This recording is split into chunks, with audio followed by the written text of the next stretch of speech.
So today I just wanted to share with you how I press flowers.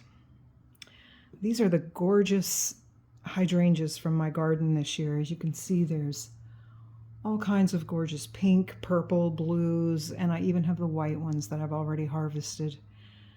And this is just the most amazing petal to press.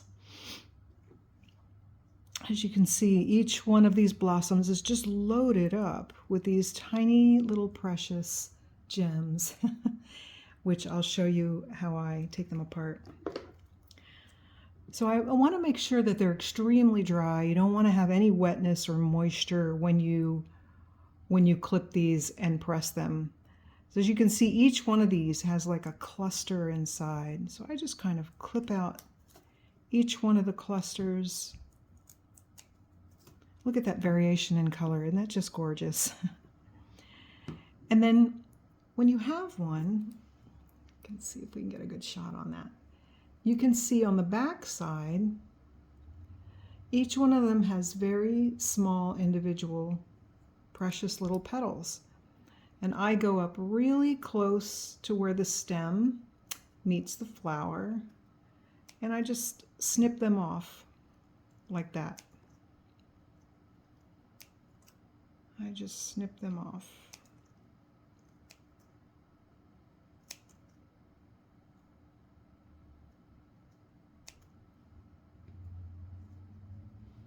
Look at those beautiful colors. Oh, they're just so amazing this year, and just so excited to have so many so much variation in color this year.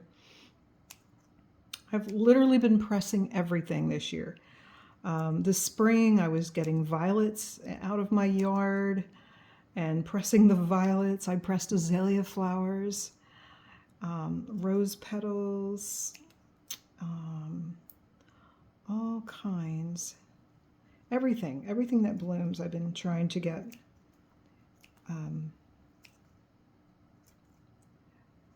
Flowers to press for my journals. And I use these specifically in my everyday journaling, my art journal.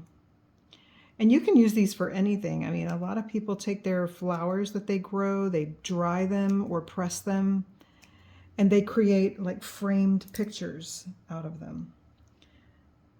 So see all these beautiful little petals I'm getting. So I'm going to stop here just to show you the next step in the process. I'm going to put these back in water so they stay fluffy and beautiful. And then I use an extremely heavy book like this one. And I just basically take the flowers. This is some that I've already started pressing. And I just place them in between the pages. I tried parchment paper, I've tried foil, and those things tend to create mold. They hold moisture and create mold. So I find that just putting them in between soft paper pages gives the best result for really beautiful color. It holds the color better this way. And yeah, see how it hangs on to that beautiful gradient in the colors from the blue to pink and purple. It's wonderful. And there's no mold on these. The first few batches I did this year were moldy because, because I was putting them in the pages with parchment paper. The parchment paper did protect my book, but you know, you could go to a thrift shop and pick up a really heavy old book and use something like that.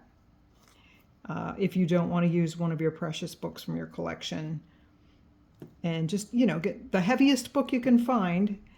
And, you know, once I get them put together like this, I lay a few out on a page. You want to make sure they're not touching.